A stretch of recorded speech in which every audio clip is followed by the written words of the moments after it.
Pandemi virus corona telah membuat roda ekonomi dunia berputar lebih lambat, bahkan tumbuh lebih rendah dibandingkan dengan tahun lalu. Meskipun demikian, beberapa negara telah berhasil menekan laju penyebaran pandemi tersebut, sehingga ekonomi mereka mulai pulih.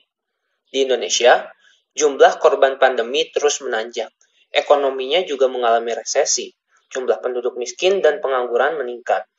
Kondisi ekonomi dan bisnis rakyat semakin buruk. Pangkalnya, pemerintah tidak serius menangani pandemi ini. Pemerintah bahkan lebih mengedepankan penyelesaian masalah ekonomi ketimbang pandemi. Masalah kesehatan dianaktirikan. Pada tahun 2020, pemerintah menganggarkan program penyelamatan ekonomi nasional atau PEN sebesar 695 triliun. Dari jumlah itu, anggaran untuk kesehatan hanya 89 triliun. Itu pun serapannya sangat rendah, yakni baru 14% hingga akhir Agustus 2020.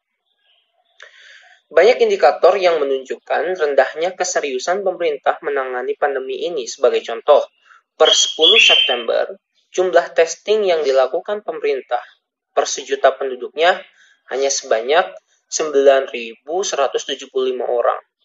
Ini menempatkan Indonesia pada urutan 163 negara terbanyak yang melakukan testing, di bawah Bangladesh dan Ethiopia.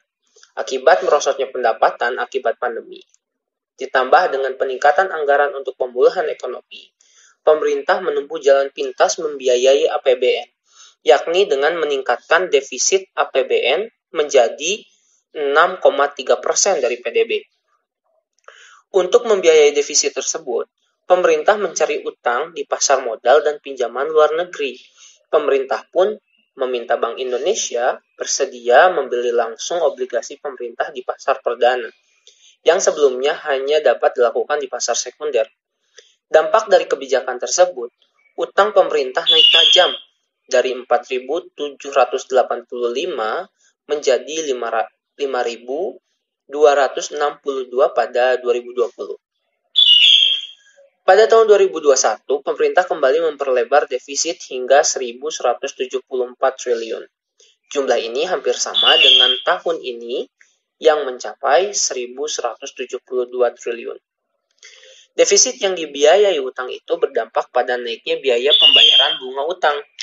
Tahun ini sebesar 339 triliun dan tahun depan akan naik menjadi 373 triliun. Rasio utang terhadap PDB kemudian naik dari 30% menjadi 38%. Karena kebanyakan utang pemerintah tersebut berjangka menengah dan panjang, beban bunganya terdistribusi dalam jangka menengah dan jangka panjang pula. Potensi peningkatan nilai beban utang semakin besar karena rawan terekspos risiko ekonomi seperti risiko nilai tukar, risiko perubahan suku bunga. Jika nilai tukar memburuk dan suku bunga naik, beban utang pemerintah akan semakin tinggi.